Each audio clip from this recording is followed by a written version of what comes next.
రెండో విడత శాంతి చర్చలు పాకిస్తాన్కు big shock.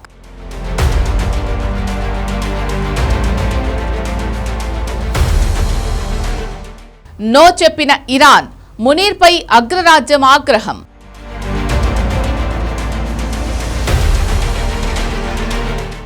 Pakistan mediation ఆత్మహత్యగా మారబోతోందా?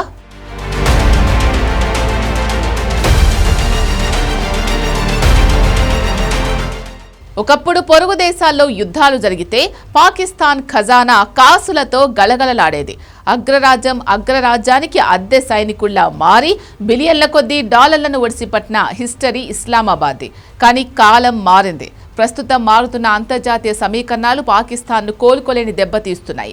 America, Iran మధ్య నెలకొన్న ఉద్రిక్తతలు పాకిస్తాన్కు కాసులు కురిపించడం పక్కన పెడితే ఉన్న నిల్వలను కూడా ఊడ్చేస్తున్నాయి. అటు ఏప్రిల్ 22తో కాల్పుల విరమణ గడువు ముగుస్తుండడం, ఇటు హర్ముజ్లో యుద్ధ మేఘాలు కమ్ముకోవడంతో పాకిస్తాన్ దౌత్య ప్రయత్నాలు తుస్సుమన్నాయి.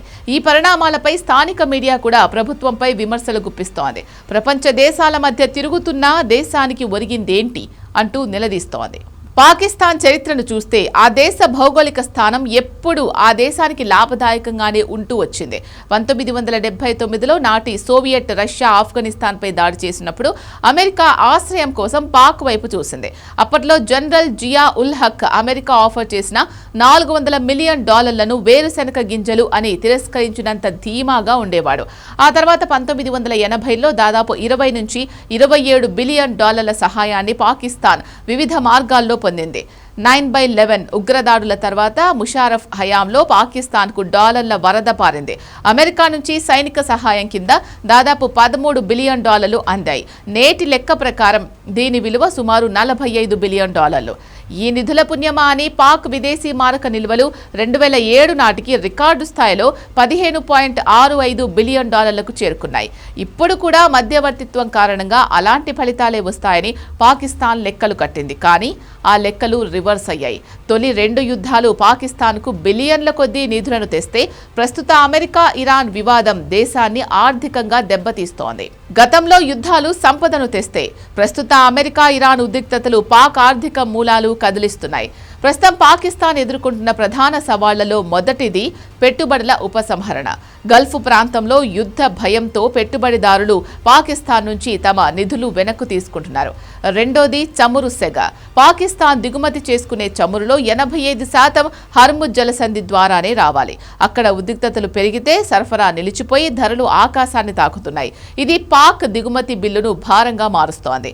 మూడోది మిత్ర దేశాల నుంచి ఒత్తిడి. ఊహించని విధంగా యుఏఈ తాము అప్పుగా ఇచ్చిన $3.5 బిలియన్ ఏప్రిల్ నెలాఖరు కల్లా తిరిగి ఇచ్చేయాలని డిమాండ్ చేయడంతో పాకిస్తాన్ను ఊపిరాడకుండా చేస్తోంది. ఇలా ప్రస్తుత యుద్ధం పాకిస్తాన్ మెడపై కత్తిగా మారింది.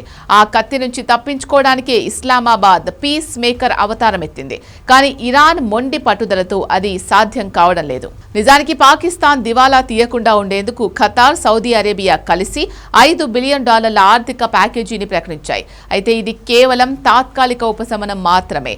పాక్ వద్ద ఉన్న $16 బిలియన్ రిజర్వుల్లో ఇప్పటికే $5.7 బిలియన్ బయటకు వెళ్లిపోయాయి. దీంతో ఆ దేశాలు మాత్రం ఎంతకాలం ఆర్థిక సాయం చేస్తూ వెళతాయి?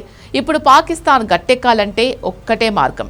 అమెరికా, ఇరాన్ మధ్య శాంతి చర్చల్లో ఫలితం రాబట్టాలి. లేకపోతే పీస్ మేకర్గా వేసిన ఈ అడుగే ఇస్లామాబాద్కు ఆఖరి అడుగు అవుతుంది. ఈ ప్రయత్నం గనుక విఫలమైతే ప్రపంచ వేదికపై పాకిస్తాన్ ఒక నమ్మదగిన దేశం కాదు అనే ముద్రపడే అవకాశం ఉంది.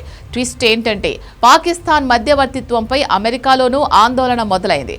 ముఖ్యంగా మునీర్కు ఐఆర్జీసీ నేతలతో ఉన్న సంబంధాలను అమెరికా నిఘా వర్గాలు రెడ్ అలర్ట్గా భావిస్తున్నాయి. సో ఈ విషయంలో తేడా వస్తే అమెరికా కూడా ఉగ్ర దేశాన్ని ఎడంకాలితో తన్నడం ఖాయం. ఓవరాల్గా ఒకప్పుడు భౌగోళిక స్థానాన్ని అడ్డం పెట్టుకుని ప్రపంచ దేశాలను తన వైపు తిప్పుకున్న పాకిస్తాన్ ఇప్పుడు అదే భౌగోళిక స్థానం వల్ల అగ్నిగుండంలో చిక్కుకుంది. యుద్ధం ఎవరికి లాభమో గాని పాకిస్తాన్కు మాత్రం అది ఇప్పుడు పెను శాపంగా మారింది.